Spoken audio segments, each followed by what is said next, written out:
my seminar today at the University of Guelph. My name is Fayçal Saffih, okay, and I came, I come to a channel which this presentation will be also uploaded there, and my teaching channel where I teach microelectronics and share it with the worldwide audience, okay? All right, so today I will talk basically about an interesting topic. That's what I found it interesting. I'll talk about the biointelligence, okay? Biointelligence, what it is, and how we use it, okay? How we can harness it. And two seems not common in everyday usage. One in the electrical engineering domain or engineering application, and the other one in the education, okay? We use the biointelligence for both these not so integrated domains, but you will see that really this can serve both quite well and quite interesting. All right, so without further ado, the outline of today's talk, we'll talk about basically three parts. Before we touch these three parts, of course, we'll talk about my humble self, about my career, why I get into this business in the first place, what took me there, what is intelligence to begin with, and what is intelligence engineering, because at the end of the day, we are trying to harness a power here, and I will give also a power formula that I called it AI squared. It's AI squared, MC squared, for example, Einstein, MV squared, mechanical energy, etc., etc. This is another formula for power, but it's actually a power that is still not sure what it is exactly. You will see what I'm going to talk about that in a second. So the three parts are, the first one is the application of biointelligence in electrical engineering, okay? And for that, I have three levels of implementation. I will present system level implementation, circuit level implementation, and currently I am on the device level implementation. From the engineering side, we jump into the education side, the one that is overlooked by most of the academic people, but I love it. STEM, this is a program started by President Barack Obama in 2009. It's a multi-billion program for education in the US, United States. I'll talk about that and how I have embedded it in teaching, basically into two embedding or blended way. One is multidisciplinary, using STEM itself, and one using the multimodal or blended model learning. And then I conclude with some conclusions. Okay, good. Who am I? My name is again Fayçal Saffih. I was born in Algeria long ago. I'm an old person. I graduated in solid state physics, something that I love and still love until now, with best honors in '96. I moved from Algeria to Malaysia, where I achieved my first degree after my bachelor. It's in artificial neural networks or artificial intelligence. At that time, it was a really hot topic, and now you can see it's coming back, so thank God. And from there, I moved to Canada, my beloved country, where I've been since a while now.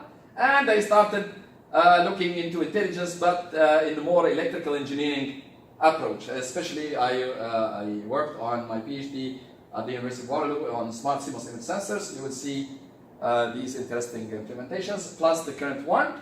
And the area of my research, basically, the intelligence design. It's not the intelligent, it's the intelligence, and I underline CE here is just to say that it's not about the author himself. I'm talking about the intelligence as something that we need to harness and use and benefit from it. So there's no bragging here.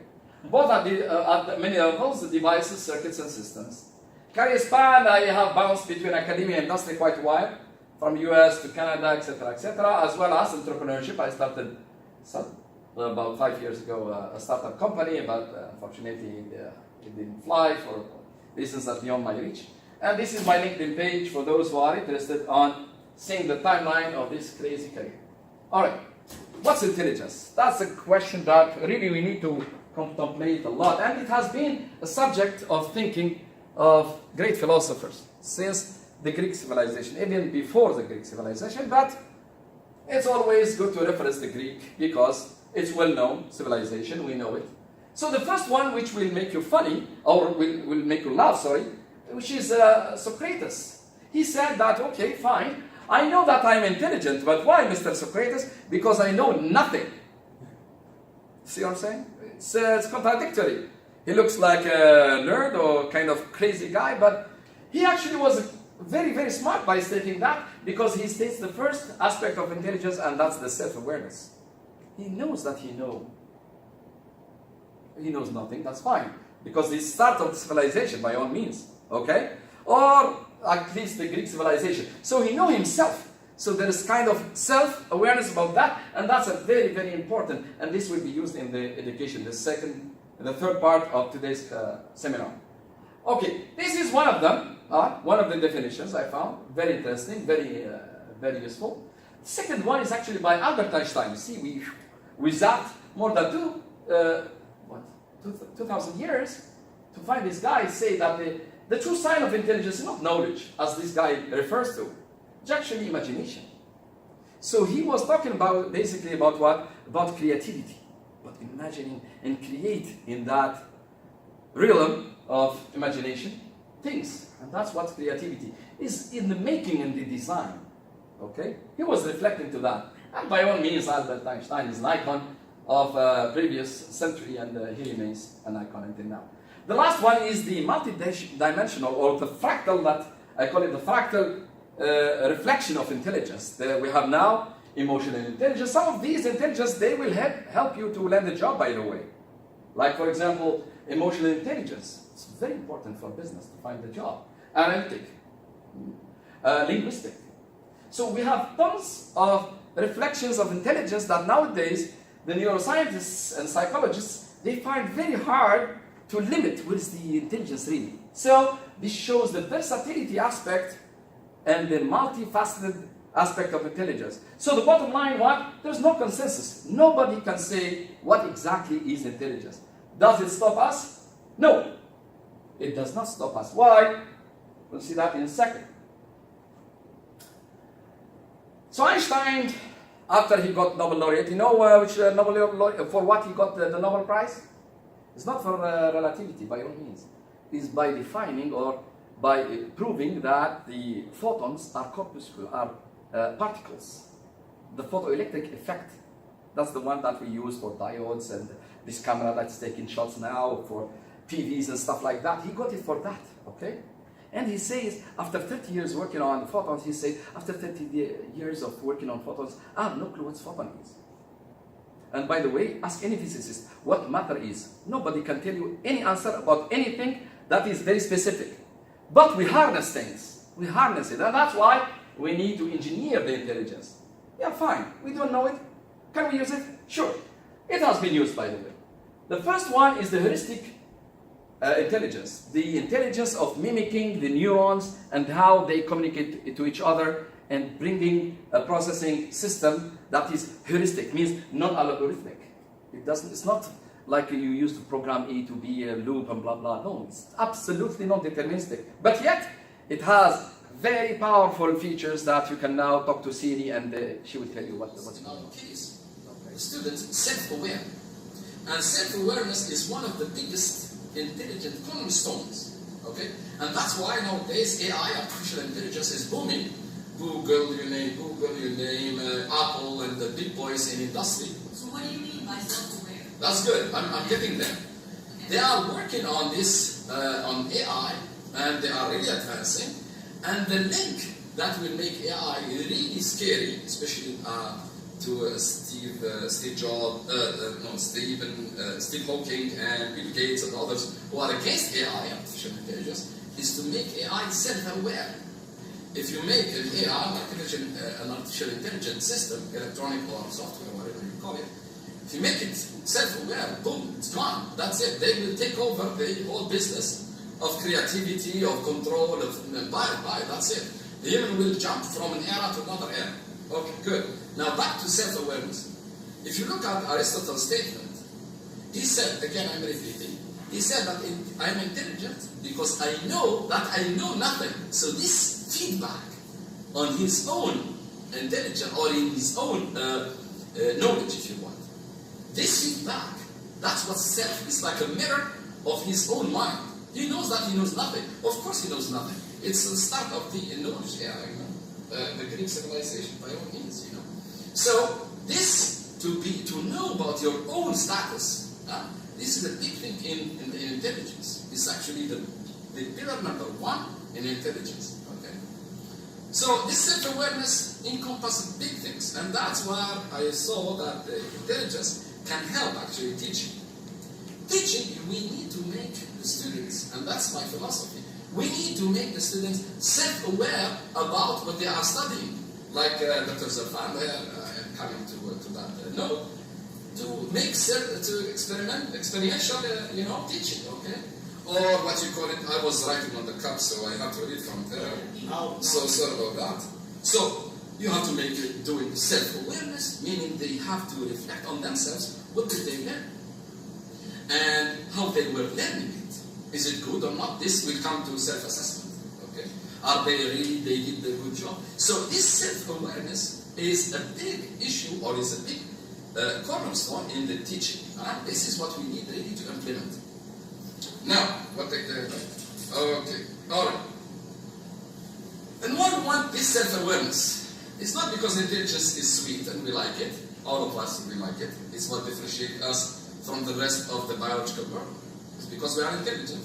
But not only that, self-awareness creates something that is really needed in current time of economic times, is creativity. It creates creativity. Creativity, that's what we need to put or to implement or see, if you want, on the students. Make them creative in their questions, in their, learning and their interaction. Make the self-drive. Well, we make self-drive cars, but we don't want to make self-drive students. Okay, how do you make someone creative? Excellent job, excellent. And that's the topic of my talk, is about psychology. Yes or no? That's the title of that Dr. George presented. And that's what I wanted to say. We need to understand ourselves. We need to understand the psychology of students, how they think, how they are looking at life, how they are looking at the surrounding. And this comes actually from my electrical engineering background. To make a circuit, and I'm teaching fundamental microelectronics, I'm teaching them some devices like diodes, transistors, and things like that. In order to use a device in your circuit, you need to know how that device works. If you don't know, you cannot analyze a circuit that has that device. You see what I'm saying? So, the students are like devices that you need to understand them in order to make them do what you are looking to make them doing, like creativity if you want. So we have to understand, I'm not answering this, I'm putting a question, and that's what I like about knowledge. Knowledge is the art of creating good questions for the next step. Okay? But the problem is you only have your students, for us, we have our students 6-7 weeks. Okay. How do you get to know your students in that time and still prepare them everything they need to do? Yeah, that's an excellent question. I can tell you this is not an easy question. They don't have an easy answer. However, I can suggest some things. The psychology of students is part of their own life. It's not only for university time, So that's why, really, and that's it. I can suggest, we need really seriously every country, every establishment, every society need really to promote and need to, put research into practice how people are thinking. How people are thinking and how our students are thinking to promote them, to direct them, and to see. Here will come what? Will come culture. Culture is a big thing. Every society has its own culture, has its own principles, and the way that you teach North American students cannot be applied in Japanese students, cannot apply in this country. So each society has its own culture, its own principles, its own fabrics, if you want. Okay, that the teachers like us, we need to be aware of. Okay, once we get that database of information, it can be very simple. It's a paper or a research center, if you will, that you can build this database there. And it's not to humiliate or something. No, every country has its own plus or minus. We are not perfect, So this is for the teachers to understand how to approach the students. What they like, what they don't like, how they think and how they don't think. And this has to be tailored after that to the subject. Okay? So unfortunately, the answer to your question, we have no database. And it's not only to this country. We don't have it most of the countries. Okay? We do not understand ourselves. Like the one that says, oh, we know how to go to the moon, but we don't know even how to walk on the earth. It's sad. It's sad because we lost the vision. That's the thing, as mankind. Few research, I would say, I haven't really, but really I was searching these things, and few research, really, as far as I am aware of, talks about these things. This is an important step for the teachers, for the educators, to know how this, once we know these things, then we can tailor that to our education and make self-aware students use them to think about themselves and how to learn, and then let them learn by themselves. So basically the teacher's role in my philosophy is to seed the knowledge and let it grow in their minds, and then that's it. The rest is history. They will take care of it, they will move forward, they will enjoy it, in fact. You don't have to monitor on them. So you will sit in there and see what's going on. If they go in the wrong direction, you give them advice. Why you tell me that? Because I tried that, and they will, oh, thank you very much. Now I know, I will go to the next trend, and the next way. And that's how it should be, in my own humble opinion. And then, once you do that, that's it. It will be fun. Even the teacher will not get bored. So eventually, over the time, repeating the same course will be boring. So efficiency will go down. There's no motivation. What motivation? I'm repeating the same course millions of times over the years. And what motivates me? Even as a teacher, what motivates me? There's no new. There's no new. Maybe some teaching technologies here and there, blah, blah, blah, blah. But at the end of the day, I'm not doing anything. But if we make things, in a loop, I learn from the students learn from me, and things are dynamic, things will be spicy, will become, something, dynamic and refreshing, and no one will be bored. We will learn all together. The teacher will learn from the students learn from the teacher, and move on. And the knowledge will be flourishing. And the society will enjoy, everybody will be winning at that time. I think that's my humble opinion. I can give you an example. Go ahead, please. Everything you said, fantastic. Thank you. You nailed it. Thank you so much. You nailed it. And I'll tell you why. I'll give you an example. I teach level 3 writing. This is very important. The last one, the discussion with the lady is very, very good. 6 years. I know it's not after that. Couple of minutes. When they walk into my class, well, I can't wait, teacher, I have to write an essay. It's all about IELTS. One day, it was last quarter actually, I lost it. I said, everybody just stop. Is this really about the IELTS exam? Yes, of course. I'm writing this essay for IELTS. I said, but have you ever thought further? Silence. Further.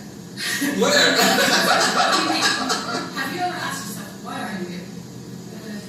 They look at each other. And then I hear them in Arabic, my dad wants me here. My mom wants me here. I don't want to be here. This is what I put them all. And then, and I said, what are your goals? I asked that question. Have you ever set goals? But let me tell you, they were so interested in that question. All eyes, goals. What are goals? Have you ever said, okay, in 3 years, we're going to in 4 years? Never. They love the rhetoric, they love the conversation, it got them thinking. That's right. We had a discussion about dreams, goals. You created the loop. You created the loop.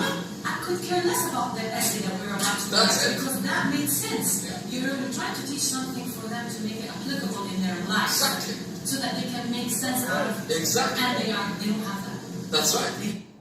All right, good. Sorry about that. It has taken some time. But okay.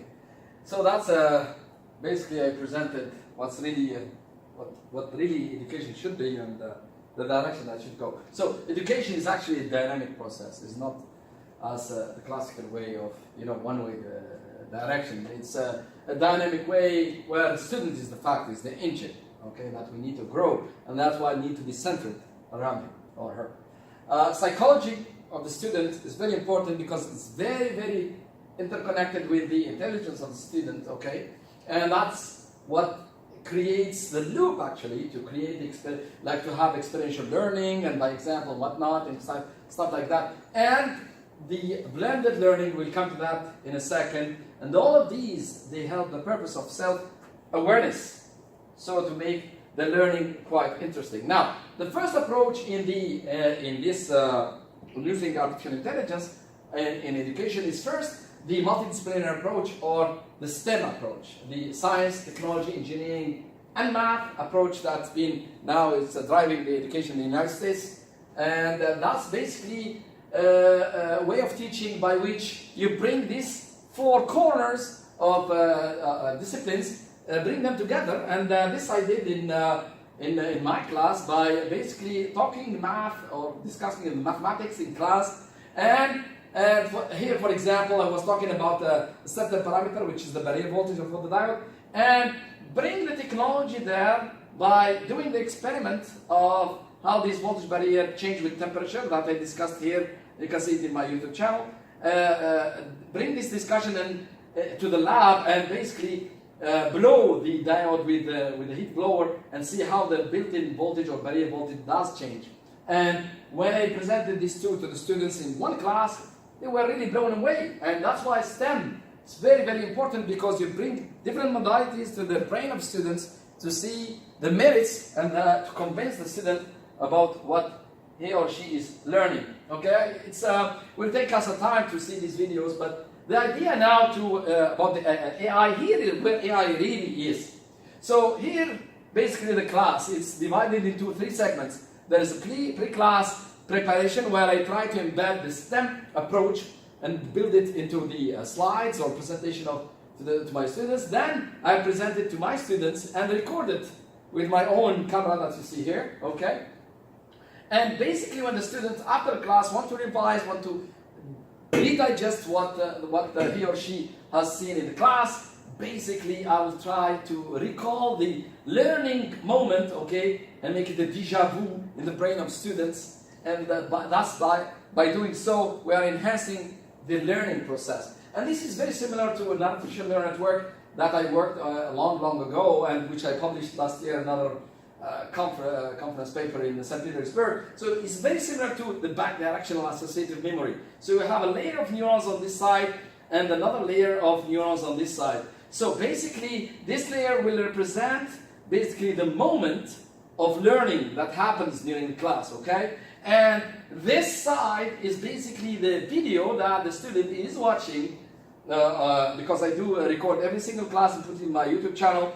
And by doing so, the student will be able to recall the information by doing the processing inside the brain, will remember the moment of learning there, and if there is any confusion, will be cleared away and moved forward. So the recalling process here is quite interesting, and that's why this is kind of memories, we call them content addressable memory, because they basically relate to content of one side to the content of another side, okay?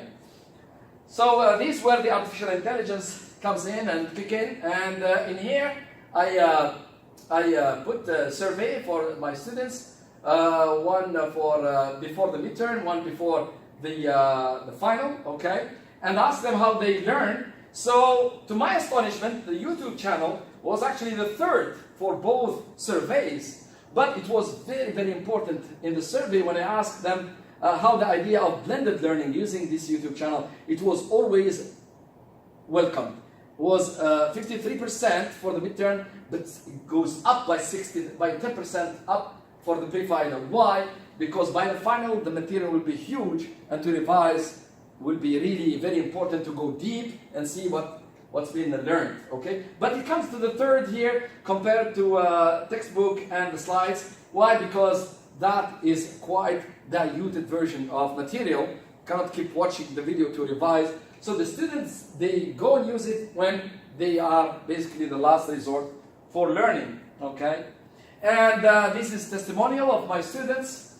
They really like the idea. They think that is very interesting and more fun. And they think that's the only class they don't feel sleepy in the morning, because this class starts at 8, believe it or not, in the class I was teaching. And I published my finding in a conference paper, but right now I'm working on the journal paper in here at the American Society for Engineering Education, just last June in Columbus, Ohio. And basically it was a really welcome thing. And that presentation of this paper, you can find it also in my YouTube channel.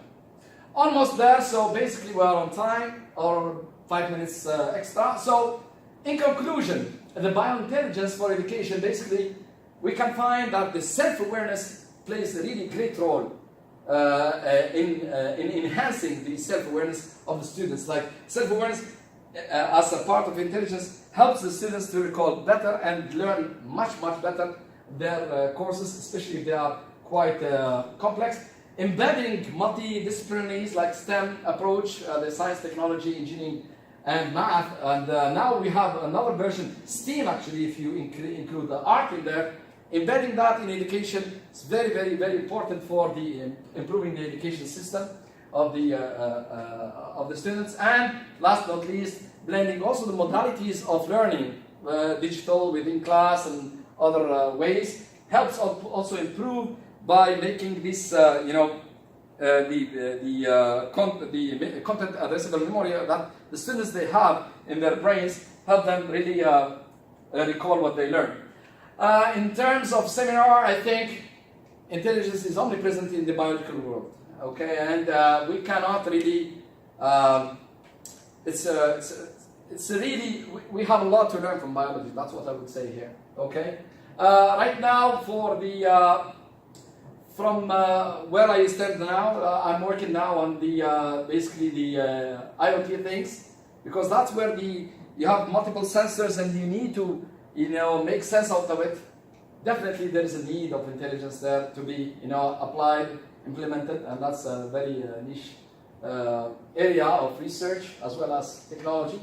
The intelligence as a material to be learned in school is a very important, not only for electronics but in other disciplines of engineering as well. Okay, and thank you very much for coming, and that's conclude my talk. Thank you very much. Wonderful. Thank you. If there is any question, please, by all means. I'm here to learn.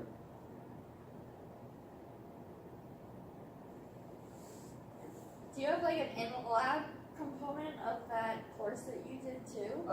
No, I basically went by myself. I said, okay, they need a proof basically. Because if you talk mathematically, some people, they will argue, who tell you that, who told you that. So basically I went to the lab myself and put the diode there and make the setup. The whole setup is quite interesting. Even the camera is a dual camera, like I use my previous phone. I can put myself as well as my experiment in front of me, and I do the experiment and then put it as a video, upload it in my YouTube channel, and then embed it in my...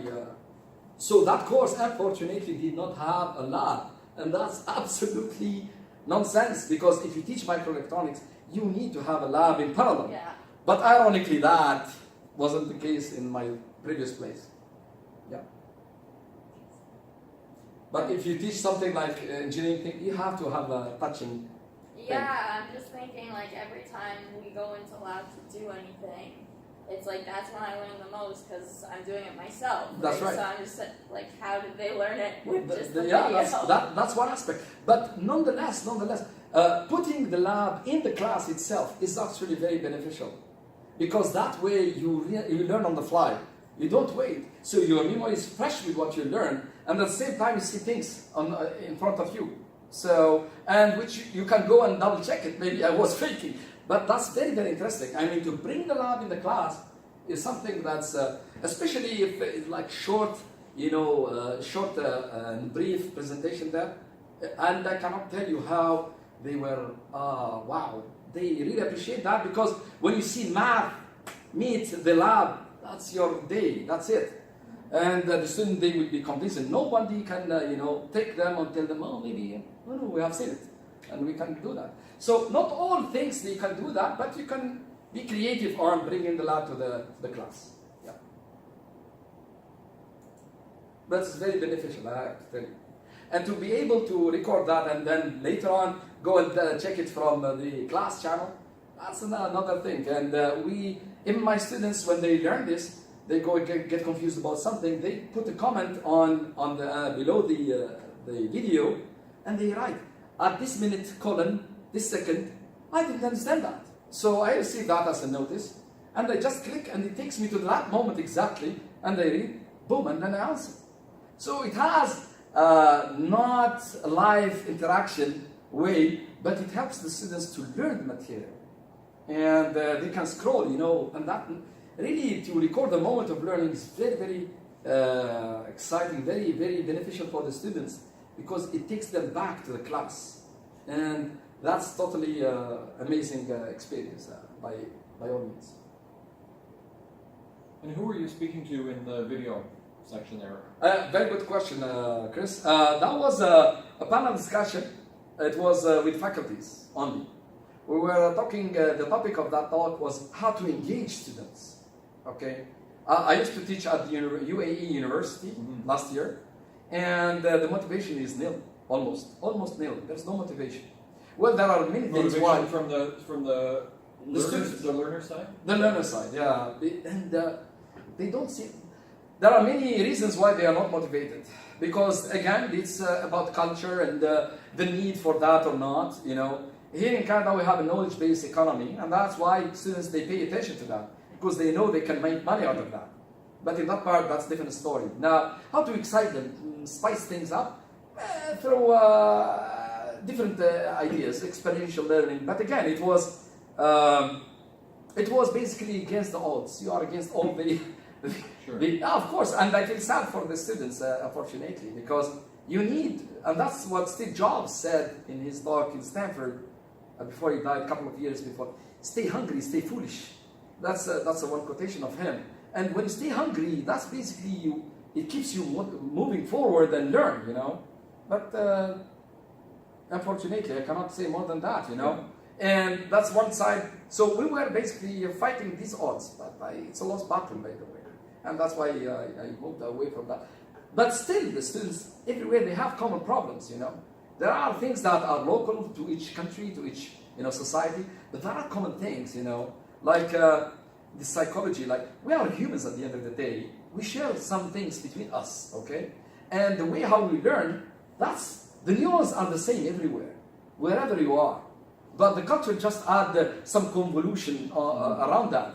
So, to be able to tap on that, like I did using artificial intelligence, that can be applied everywhere. Blended learning is now everywhere for teaching students, both digitally and in class. It's a very, very important way of teaching.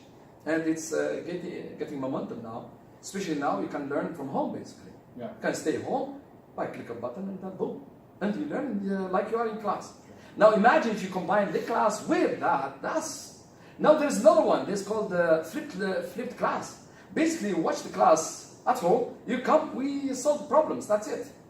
That's quite advanced. So now, with that paradigm, basically the students, they just solve problems in class and that's it. The class is already watched from home. That's it. So blended learning is very, very popular and is gaining popularity a lot, especially in the United States. I hope also here in Canada, I haven't seen many, but I'm sure that there are some people who are really engaging in that. So I'm sure that it's quite beneficial for the education system. Okay. Anybody else? Well, thank you very much. Thank you very much for coming. Thank you.